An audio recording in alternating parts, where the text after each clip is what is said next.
Bueno, muy buenas tardes para todos, para todas y para todos. Un gusto estar acá. Una presentación que es muy importante para este escenario y para este congreso, en el sentido de que nos permitirá también como secretaría. Yo en este caso tengo que hacer varias aclaraciones antes de iniciar, pero nos permitirá como secretaría también contarle a la ciudad cuál fue la apuesta, cuál fue las acciones, cuáles fueron las medidas, pero en últimas, cuál es la declaración política que hay detrás de todo esto, de estos ejercicios del Congreso, del ejercicio del estudio de riesgo químico, de los ejercicios territoriales, del testeo de sustancias en eventos públicos y privados, una apuesta que asumimos casi que de manera pionera como institucionalidad pública. Entonces, entrando en la materia de las aclaraciones, en primer lugar, yo estoy aquí presente en persona propia, pero en muchos sentidos hablando en nombre de las acciones de un equipo maravilloso de profesionales, de un equipo maravilloso y muy fuerte de la Secretaría de la Juventud que se articuló desde las comunicaciones, desde la acción de los profesionales de salud pública, y también hablando en ese sentido en el reconocimiento al equipo, también señalar que en algún momento y hace unas semanas veníamos pensando en este espacio a manera de dueto, porque con sinceridad, y lo hablaba con el equipo a la hora de la preparación de esta presentación, mucho de la ejecución y mucha de la ruta y mucha de la apuesta y de lo pionero de este ejercicio que se hizo desde Secretaría de la Juventud está también atado al exsecretario Alejandro Mata, que en un inicio también avanzó en la ejecución de esta ruta. Con él queríamos hacer esta presentación de manera conjunta, pero lastimosamente por temas de agenda él no nos pudo acompañar el día de hoy. Y en esa ruta pues empezar a contarles.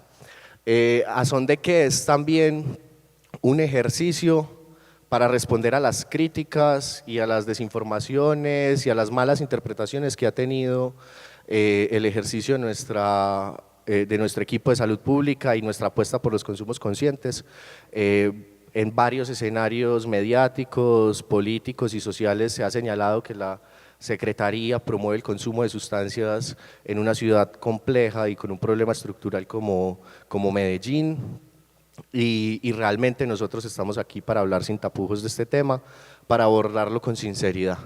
En esa ruta iniciar con algo iniciar planteando que en primer lugar vamos a hablar en este primer contexto de elementos que creo que son consenso para muchos de los que estamos aquí, y para quienes no sea consenso o apenas estén acercándose a estas temáticas o llegando a estas discusiones, van a rememorarle otros asuntos también políticos, sociales, culturales de la historia del continente, de la historia política y de la geopolítica actual.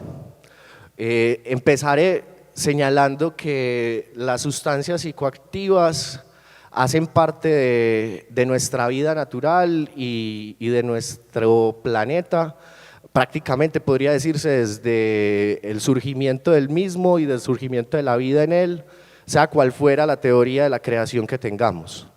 Eso es una conclusión inicial, las sustancias vienen de la naturaleza, son en su mayoría plantas o resultados orgánicos o tienen un componente orgánico que existe por sí mismo, sea cual sea la teoría de la creación en la que creamos o difundamos o confiemos. Y en esa ruta también los usos de las sustancias nos han acompañado como civilización y como humanos prácticamente desde todas las formas de organización social y en diferentes contextos, con usos rituales, con usos políticos. En cada uno de los contextos tiene una particularidad, y esas también dos claridades sobre las que queremos iniciar. Ha existido también históricamente prohibicionismo en torno al uso y consumo de sustancias. Yo no podría explicarlo ni abordar toda la historia de la civilización para explicar por qué, ni cuáles han sido los flujos y dónde ha habido más liberalismo y dónde ha habido más prohibicionismo, pero sí puedo dejarles una hipótesis muy fundamental, y es que creo que el prohibicionismo está muy atado al proyecto moderno y al proyecto ilustrador, en el sentido que son proyectos que se fundan transversalizando la idea primero de un hombre racional, absolutamente racional, y también se fundan sobre la idea de un hombre productivo y que se integra al sistema productivo y en el cual un hombre al que la vida le gira en torno a la productividad. Pero también es contradictorio y es propio de lo que los autores de la Escuela de Frankfurt y otros autores han señalado como la dialéctica de la ilustración. El mismo proyecto ilustrador tiene como fondo transversal la libertad y el ejercicio de la libertad, y es también el que ha posibilitado en muchos sentidos el acceso, el uso y las decisiones conscientes en torno al consumo. En ese sentido, también contarles una historia sobre lo que ya sabíamos, es que el provisionismo no siempre ha sido punitivista o criminalizador. En un principio fue más de corte médico, más de generación de convenciones, de llamados a la prohibición, y solo hasta la década de los 70 y la declaración de Richard Nixon podemos hablar de guerra contra las drogas propiamente y de un enfoque y una perspectiva más punitivista y más penalista de la atención del asunto de las sustancias psicoactivas en el mundo. En esa ruta, esa declaración, que es un discurso histórico con el presidente en su momento de los Estados Unidos, Richard Nixon, y su familia, usando la moral pública como un argumento también para señalar la gravedad del uso y el consumo de sustancias psicoactivas, y usando también el poder hegemónico e ideológico de los Estados Unidos para difundir lineamientos y directrices internacionales y globales a las cuales se unieron prácticamente todas las naciones y siguieron esos lineamientos de guerra contra las drogas, muchas presiones políticas, financieras.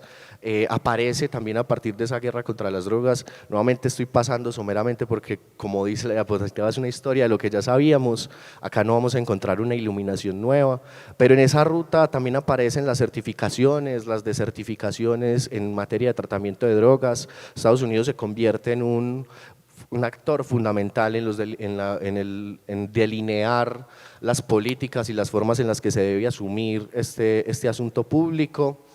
Y también hay un contenido muy político en ello, y por ejemplo para nuestra nación, para Colombia, ese asunto de certificaciones y desertificaciones, otros autores lo han estudiado y vale la pena dejarlo acá, ha estado muy atado a la manera en cómo se asume ese asunto en Colombia, y cada uno de los intentos que hemos tenido por abordar este problema de manera más progresista ha significado un riesgo, una amenaza de certificación, una amenaza de reducción de ayuda en gasto público, de reducciones financieras, de presiones políticas, varios contextos para señalarlo. En el 96-97 estuvimos desertificados en el gobierno de Ernesto Samper, sobre todo ahí bajo la justificación de la financiación de grupos del narcotráfico de la campaña electoral.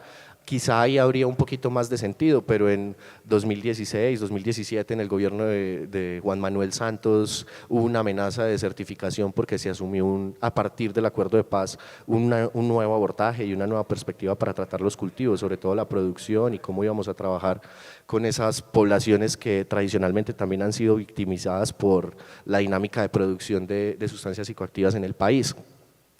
Y también nuestras élites han usado la guerra contra las drogas y el contexto político a su favor para financiar la guerra contra insurgente, para financiar el gasto en torno al conflicto armado. El Plan Colombia tiene muchísimo de eso y es una inversión exagerada, una inversión altísima que recibimos y que nuestras élites también utilizaron en muchos sentidos, y para serlos muy sinceros, para consolidar un establecimiento que todavía hoy nos domina y que hay una mirada muy ideológica. Y al final también a lo que queremos llegar con esta historia de lo que ya sabíamos es a contarles eso, que la guerra contra las drogas es un asunto ideológico también y es un asunto geopolítico y tiene mucho contenido de control y de determinación del primer mundo contra el tercer mundo, y pareciese que empezase a conspirar acá en este escenario, pero es importante también que lo tengamos ahí presente.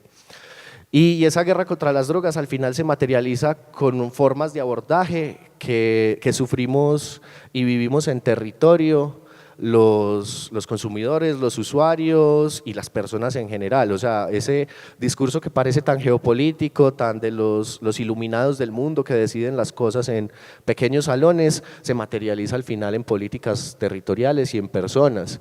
Y se ha materializado con esa frase, lo resume muy bien: una moral pública para la abstinencia.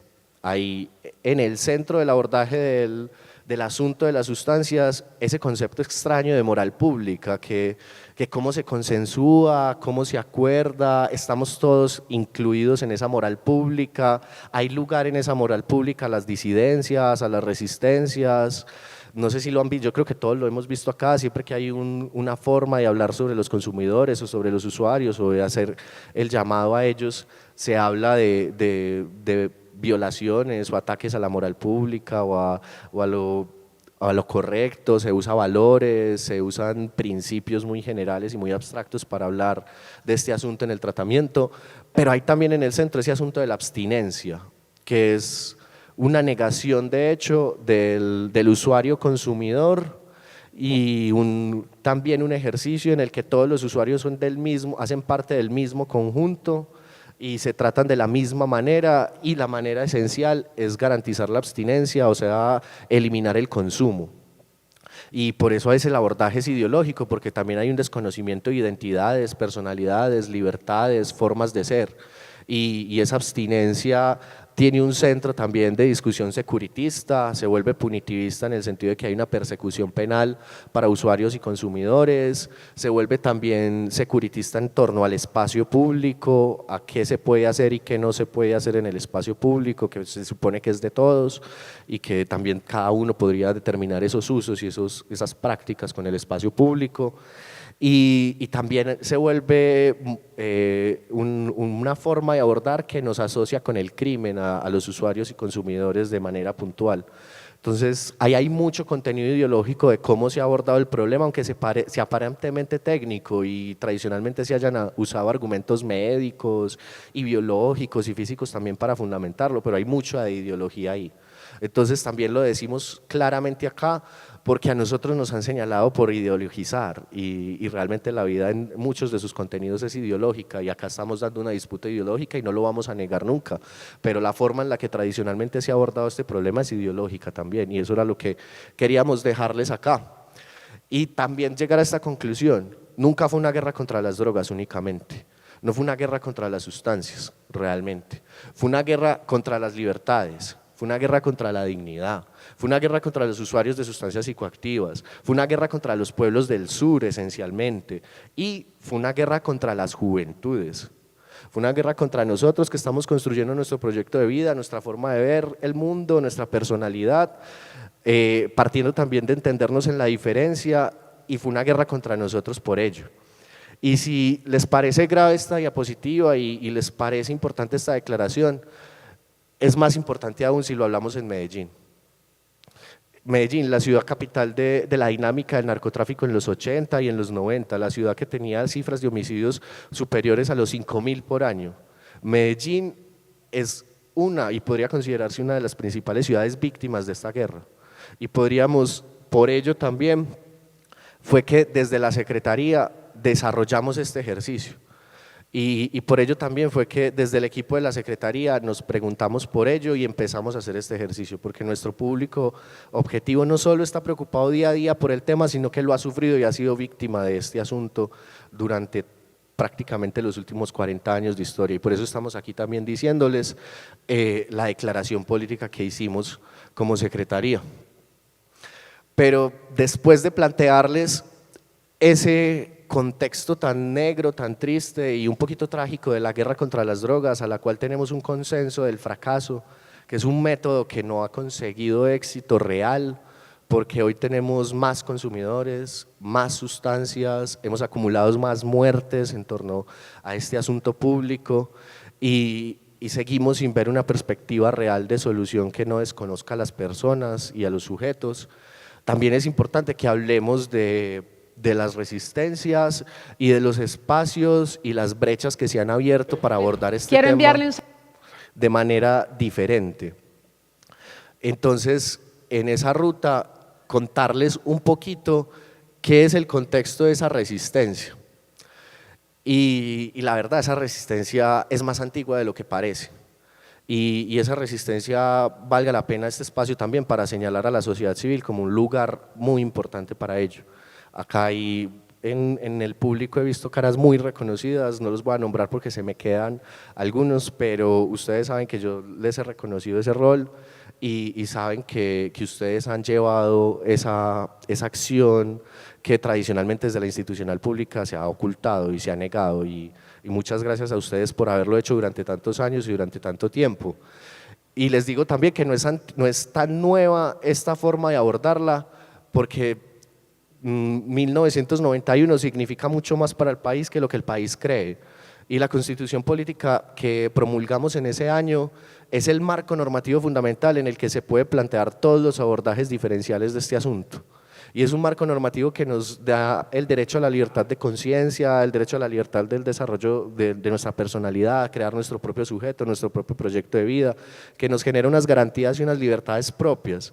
Y es también el espacio y el marco normativo que permitió, por ejemplo, la sentencia de 1994 que creo que todos acá debemos de conocer, de Carlos Gaviria, que habla de la imposibilidad del Estado de gobernar los asuntos que solo puede gobernar el sujeto por sí mismo y los asuntos que él solo puede decidir por sí mismo.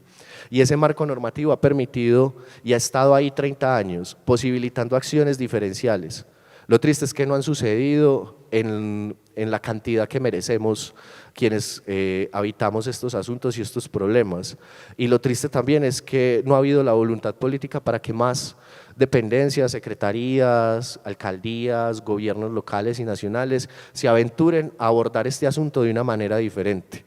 Pero el marco normativo estaba ahí siempre, también ha sido siempre un asunto de voluntad política, de asumir el riesgo político de dar este salto y de abordar un problema de manera diferente y disruptiva. En el marco de esas resistencias también, la sociedad civil, como les decía, ha reflexionado críticamente sobre esa relación que les decía que se constituyó muy moralista entre crimen y consumo de sustancias psicoactivas o uso de sustancias psicoactivas.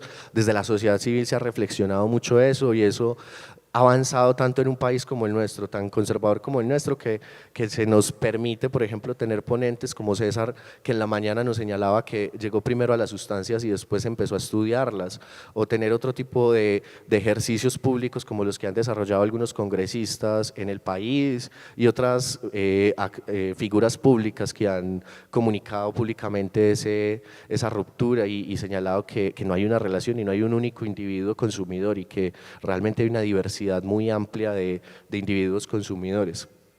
Y también esas resistencias han llegado en el plano médico a puntos donde, a lugares o a efectos donde ya parece que no tuviéramos dudas ni preguntas. Otras formas de abordar el asunto de las sustancias, por ejemplo, se vienen dando en Medellín, por ejemplo, por más de 10 años o 13 años, y en el país por muchísimo más tiempo con los consumidores de heroína. Y ya no nos preguntamos si hay que entregarles a esos consumidores de heroína jeringas o no, si hay que abordar ese consumo y esos usos desde el enfoque de la salud pública. Entonces también ha habido resistencias desde lo médico. Lo triste, y se los voy a mostrar un poquito más adelante, es que hasta ahora ese enfoque médico sigue siendo muy marginal y se sigue reservando para aquellos sujetos que aparentemente ya no tienen una vuelta atrás en su ruta de consumo, y no se usa como nosotros nos aventuramos en la primera fase, en el primer momento, en un ejercicio de prevención, buscando también entregar mayor información y entregar unas condiciones más seguras y sanas a los usuarios.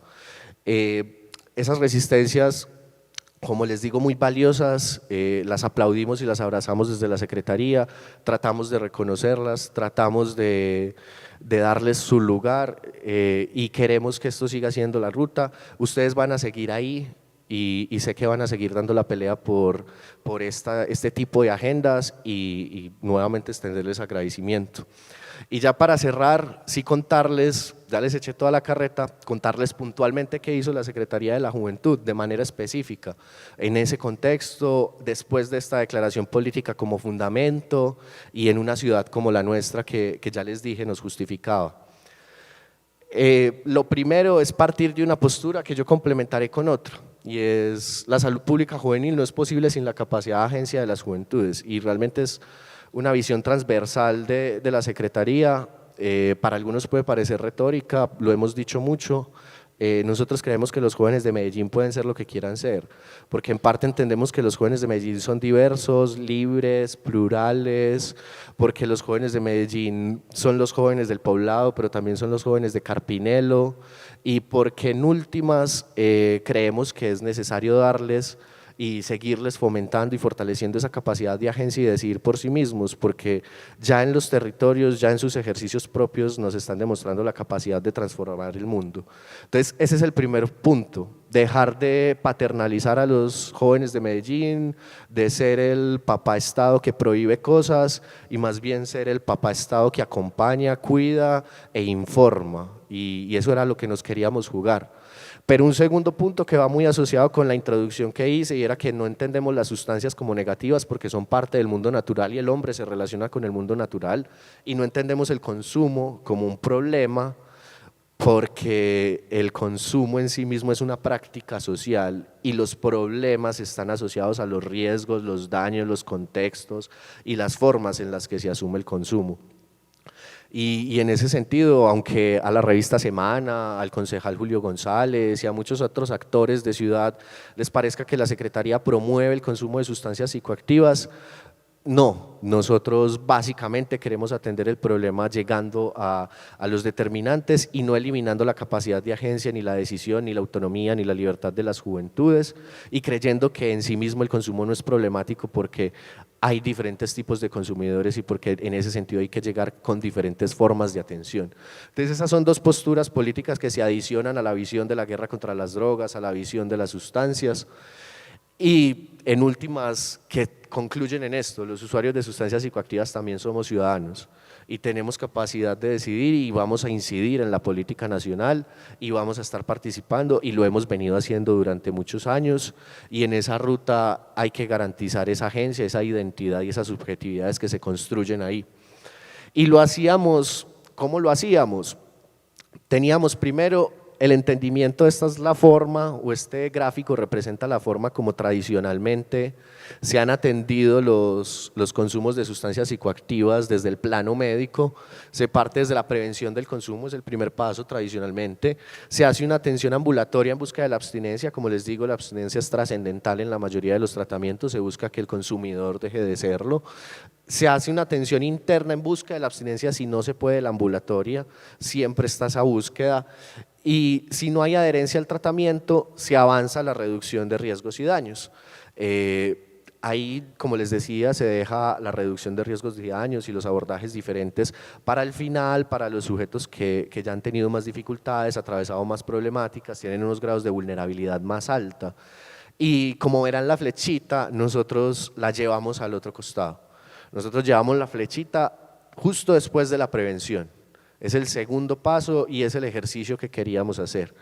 Con el público menor de edad, por ejemplo, nos adentramos únicamente en el ejercicio de prevención y seguíamos mucho la ruta tradicional de la mano de la Secretaría de Salud, pero con público mayor de edad reconocíamos esa capacidad de agencia, esa libertad, esa ciudadanía, y únicamente buscábamos llevar información científica, verídica, comprobable, verificable, que le permitiera a los sujetos y a los ciudadanos en últimas decidir por sí mismos, decidir si el TUSI les parecería una sustancia segura después de conocer cómo es su composición, o si las dosis que están consumiendo son seguras de acuerdo a la información que reciben, o si la pueden combinar con otras sustancias de acuerdo también a información que les podríamos dar, darles también datos sobre los lugares de expendio y las dinámicas que se llevan ahí, poner en reflexión con la última campaña que tuvimos que llamaba el autocultivo, esa relación que hay en Medellín de las juventudes y su socialización con las plazas de vicio y los expendios de drogas.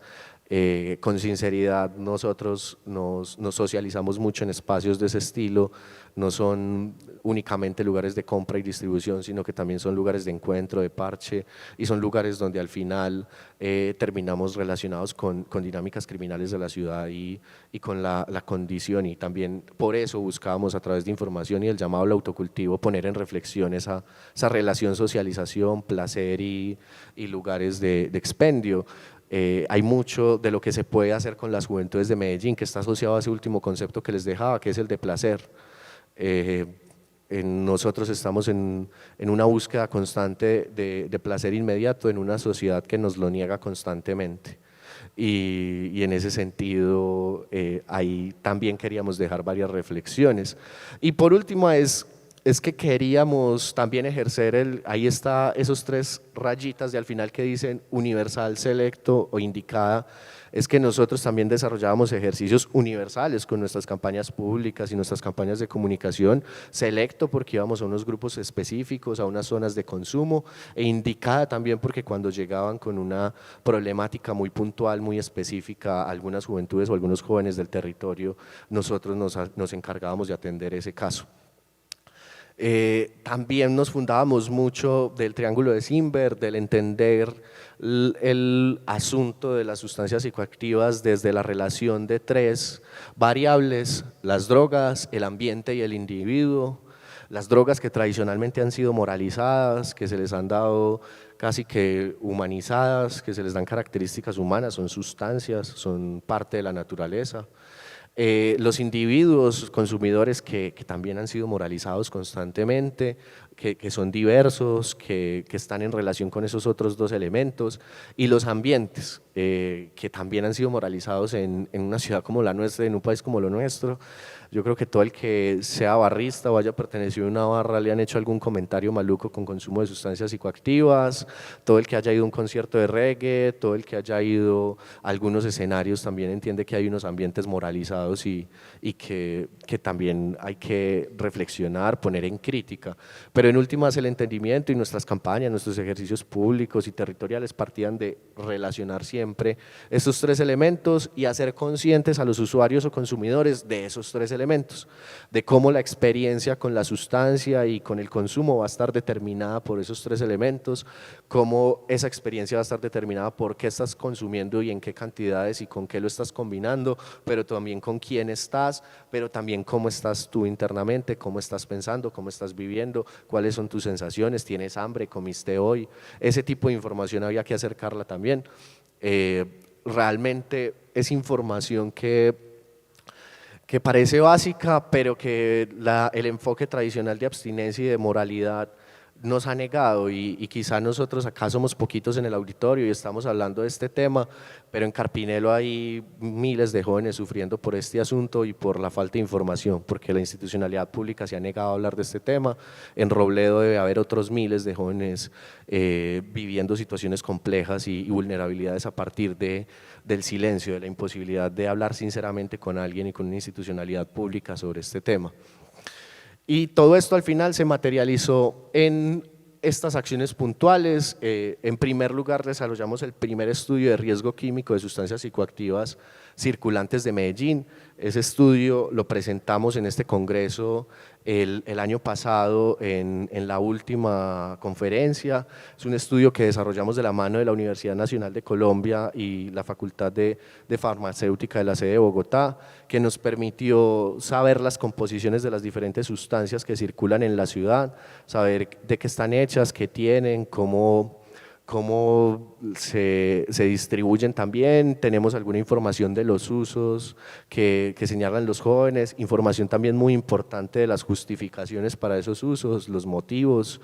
Eso también nos permite problematizar y pensar políticas públicas futuras. Por ejemplo, muchos jóvenes lo señalaban como una de las justificaciones causar dolor, atenuar dolor emocional para el uso de sustancias. Eso nos habla de unas debilidades en la atención psicosocial que hay en el país. También había otros jóvenes que nos señalaban que lo usaban para atenuar dolor físico. Nos habla también del acceso a servicios de salud y las facilidades de acceso a servicios de salud, para concentrarse, para distraerse. En general había muchos usos que nos permiten una problematización.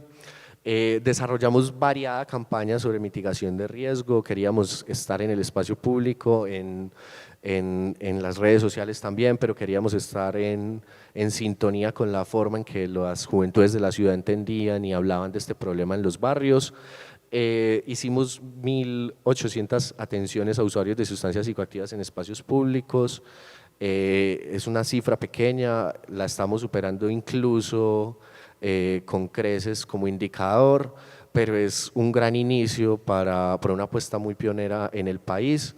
Ojalá se pudiera repetir con más gente. Vivimos también experiencias muy particulares, ojalá hubiera tiempo para contar, pero en diferentes zonas de la ciudad el ejercicio no era muy bien recibido por actores criminales, por actores sociales incluso. Hay muchos retos todavía de poner esta discusión de parte de la institucionalidad pública, y no son únicamente los actores políticos los que nos amenazan en esa ruta. Hicimos también acompañamiento en servicio, en testeo de sustancias en eventos públicos y privados. Estuvimos por primera vez en el Altavoz 2022, estaremos en este Altavoz también. Y en últimas, en muchos sentidos, estuvimos también en la Solar y queremos que la Secretaría lo pueda seguir desarrollando, y seguiremos problematizando en escenarios y seguimos problematizando en escenarios de ciudad la guerra contra las drogas que tantos daños le han dejado a nuestras juventudes, que tan limitadas y marcadas han dejado nuestras subjetividades y nuestras identidades. Básicamente ese era el mensaje que desde la Secretaría de la Juventud les queremos dejar en torno a ese son de qué. Es un compromiso con un compromiso ideológico, como lo señalaba en el primer momento, sin ninguna vergüenza, compromiso ideológico con la libertad, con el cuidado de la diferencia, con las identidades y con las subjetividades de Medellín, pero también es una manera de retribuir el daño que políticas fallidas han generado sobre tantas personas en nuestra ciudad. Muchas gracias a todos ustedes por estar acá. Estar acá es confiar en un equipo y en una secretaría que va a seguir trabajando por estos temas.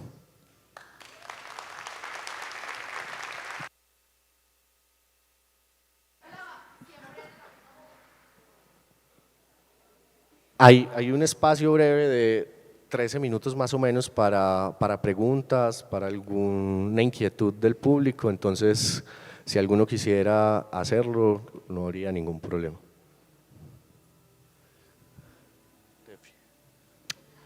Si quieres bajas para pasarte el… ¿Vos primero? Ah, bueno.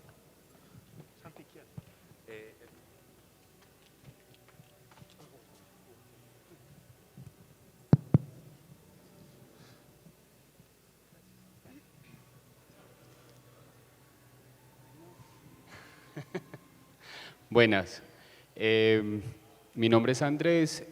Quería preguntarte porque pues como habitante de esta ciudad suelo frecuentar algunos lugares que llamamos de tolerancia, ¿cierto? Y pues personalmente digamos que he sentido menos represión durante esta alcaldía en algunos de estos espacios pues que en otras.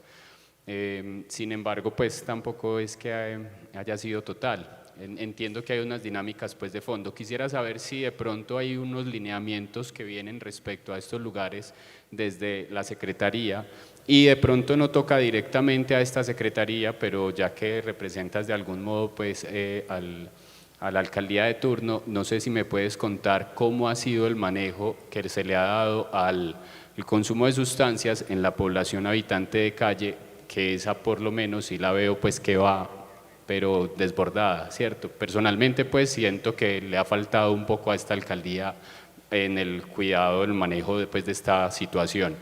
Quizá es más mi ignorancia, pero vos serás pues la persona que nos pueda ilustrar más. Muchas gracias. Perfecto, Andrés. Voy a responder lo más breve posible para lograr al menos otras dos preguntitas.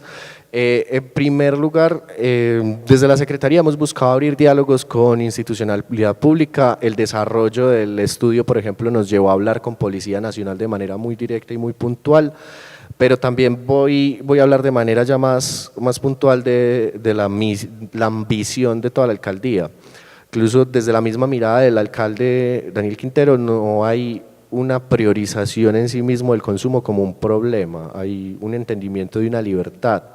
Si bien a veces también es conseguir una coherencia discursiva en una posición de ese tipo es muy difícil, ha habido mensajes equivocados en otros momentos para referirse a consumidores, usuarios de sustancias, muy equivocados y muy lamentables. En general ha habido una muy buena disposición para la apertura, para reducir esa represión y esa criminalización.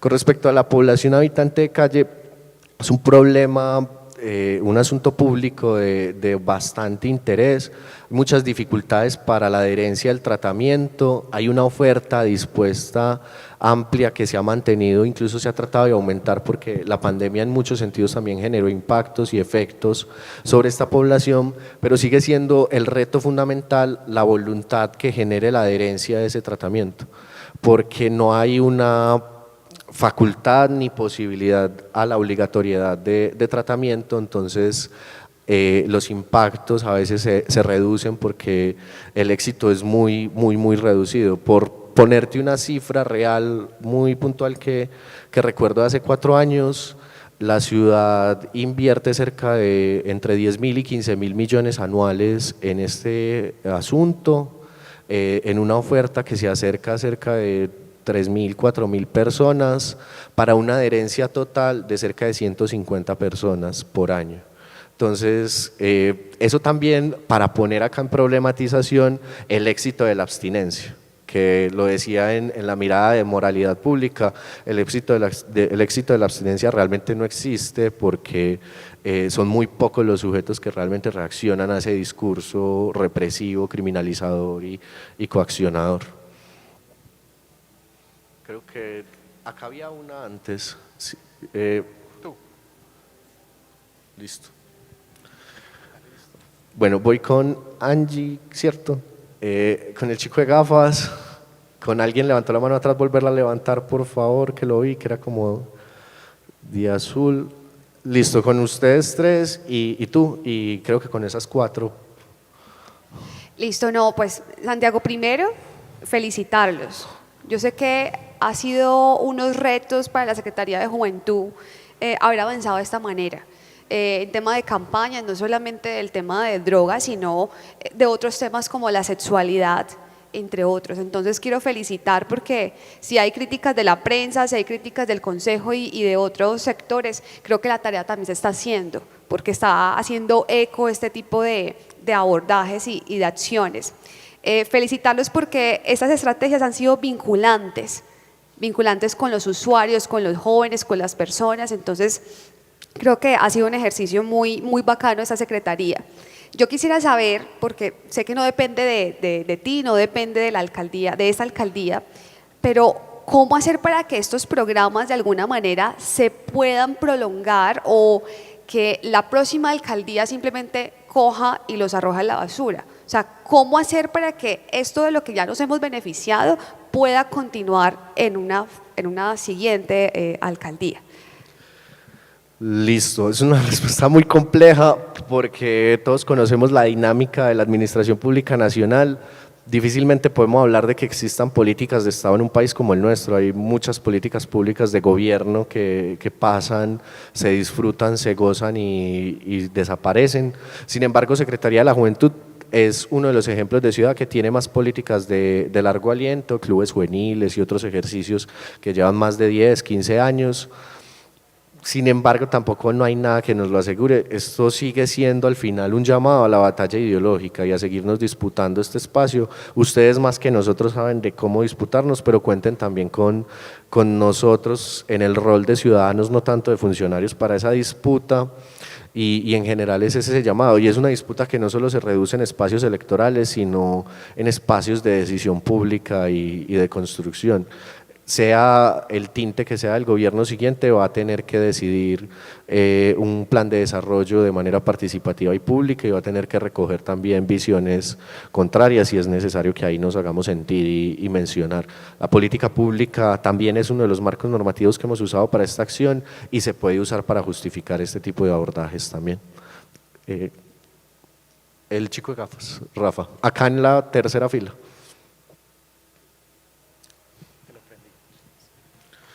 ¿Ustedes como Secretaría de la Juventud consideran que los modelos de narcóticos anónimos o alcohólicos anónimos hacen parte de la política del prohibicionismo en materia de salud?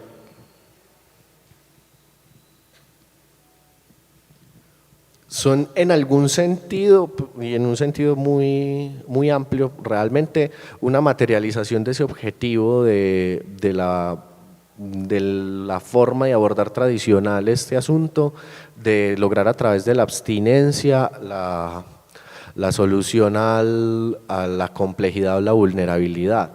Sin embargo, yo con sinceridad sería incapaz de desconocerlos de tajo, porque en muchos casos y en muchos puntos han significado soluciones para sujetos. También hay una parte ahí de decisión individual de acogerse o no a ese tipo de métodos y de si son soluciones o no para ellos. Lo siento un poco también como con los asuntos religiosos y demás, que si bien no comparto las prácticas y demás, creo que para alguien que le encuentre una utilidad o una función puede ser útil, y sería muy difícil discutirlo con alguien que haya tenido éxito a través del tratamiento, pero en sentido general sí hace parte de esa dinámica de lograr el éxito a través de la abstinencia. Iba él y después el señor de acá abajo y ya.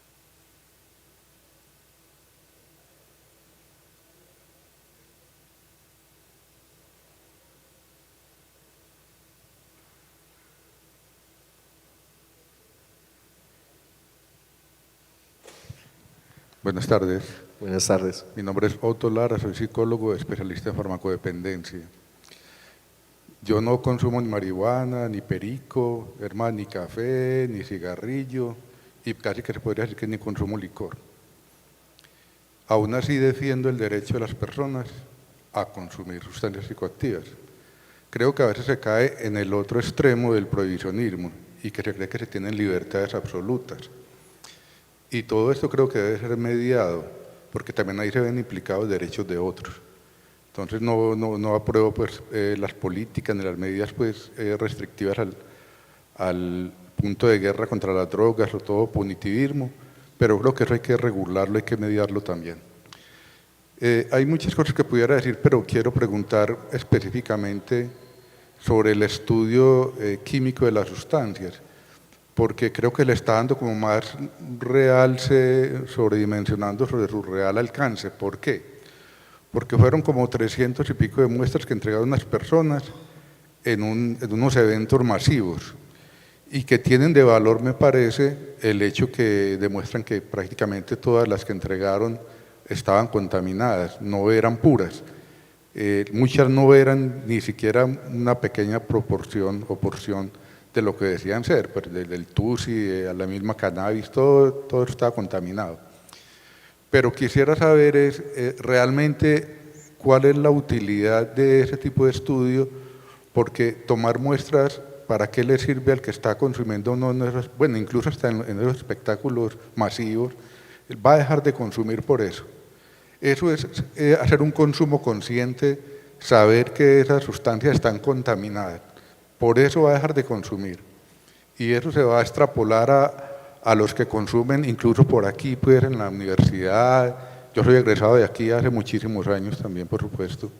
Entonces, con toda sinceridad, quisiera preguntar realmente cuál es la utilidad de fondo de ese tipo de estudio, fuera de saber que las sustancias están contaminadas. Gracias. Listo. Yo comparto con vos, por ejemplo, el primer punto con respecto a las libertades absolutas. Una de las reflexiones que me gustaría incluso dejar acá y que está un poquito asociada con la última declaración que hizo la Corte Constitucional en torno al consumo en espacios públicos, y que nosotros lo vivimos, y por eso la traigo acá, lo vivimos en la cotidianidad.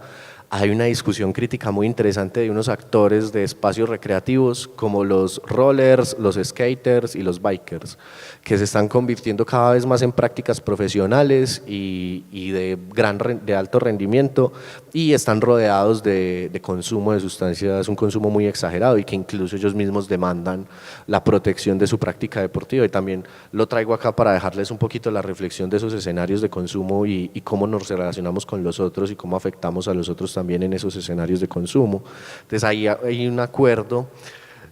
Yo creo por mi parte que los efectos del estudio son bastante amplios y pueden ser muy difundidos y demostrados. El estudio en sí mismo no se recogió únicamente en eventos públicos. Creo que ahí vale la pena hacer una diferenciación. El estudio incluso es previo a cuando nosotros empezamos a asistir a eventos públicos y privados como el Altavoz, la Solar y demás, porque el estudio tiene un nivel de fondo y de profundidad mucho mayor.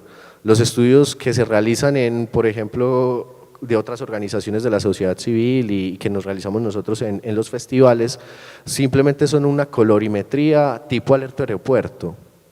Entonces, unos reactivos que señalan un color y te dicen si la sustancia es en algún grado eso.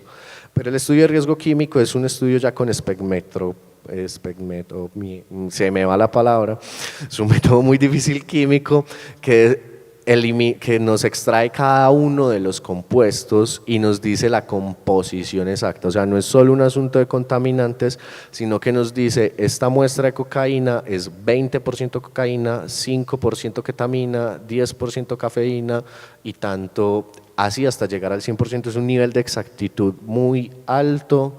Y en esa ruta nos permite entender con qué se combinan las sustancias, también entender cuáles son los riesgos físicos y médicos, porque no es lo mismo la cocaína normal pues la cocaína en sentido cocaína, una cocaína que tiene una composición muchísimo más alta de ketamina.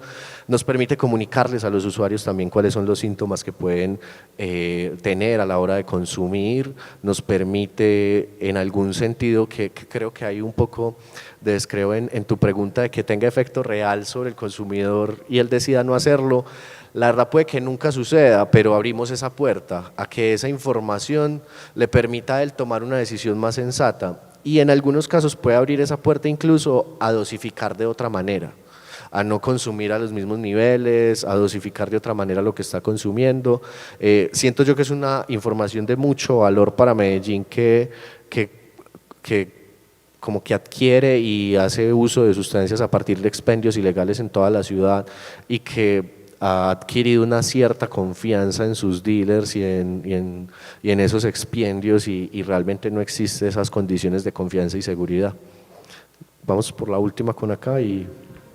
¿Quién, Santi? El señor. Muy buenas tardes. Mi pregunta va dirigida a que estamos a 4 semanas de la posible aprobación del uso adulto del cannabis en Colombia. Estamos a 2 debates en el Congreso que esperamos que sean favorables y que pasemos por mayoría y que bueno, en pocos minutos el senador Alejandro Campo estará hablando sobre esto. El uso adulto creemos que va a ser una realidad en el país. ¿Cómo está preparada la ciudad de Medellín para lo que se viene? Todas las compañías de la industria del cannabis en este momento se están analizando esta normatividad que una vez se apruebe estos dos pasos en el Congreso, pues viene la normatividad del uso adulto del cannabis. ¿Cómo nos estamos preparando la ciudad de Medellín para lo que se viene, para el tema de dispensarios? ¿Están haciendo algún estudio de impacto o este estudio que ustedes están presentando también puede marcar una línea de ruta para este tema? Muchas gracias. Esa es una preocupación importante en una ciudad como la nuestra, que tiene una prevalencia muy alta de consumo de cannabis con respecto al país, incluso con respecto a Latinoamérica. Yo tengo un amigo que tiene una frase muy particular para hacer referencia a eso y es: en Medellín se lo prenden a usted hasta en el metro. Y en esa ruta es una pregunta importante. Yo siento que la institucionalidad pública ha dado pasos para esa preparación y creo también que los privados están preparados. A mí me queda más la pregunta es cómo se están preparando las estructuras criminales para responder a ese asunto. Yo siempre he tenido muchos cuestionamientos en torno a ello porque nuevamente el consumidor es el eslabón más débil de la cadena. También es muy débil el eslabón de expendio, digamos, comillas, como lo entendemos en Medellín, Jíbaro, y esos 2 eslabones van a empezar a sufrir algunos choques y algunas relaciones difíciles. La relación que tenemos de uso en el espacio público y el control que tienen los grupos armados en el espacio público va a poner unas discusiones ahí muy interesantes es de una manera, por decirlo de alguna forma, porque van a ser muy críticas. Tengo muchas preocupaciones en torno a eso, más que cómo va a reaccionar la institucionalidad y los privados, porque al final se abre un mercado que también es lo que en últimas llevó a la constitución de la guerra contra las drogas, está abriendo un mercado que dominaría el tercer mundo, no el primer mundo. Eso también podemos ponerlo ahí en discusión, por eso también hubo guerra contra las drogas, y se está abriendo un mercado en el que los privados se van a acomodar y quienes tengan recursos de inversión, y ya hay quienes lo han hecho durante mucho tiempo, se van a hacer partícipes y están siendo partícipes de los escenarios de discusión de la misma ley y están poniendo su voz ahí.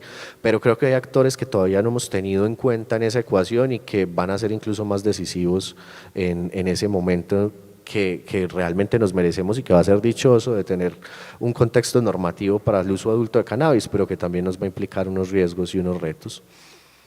Bueno, muchas gracias. Ese era todo el espacio acá. Muchas gracias a ustedes por su asistencia.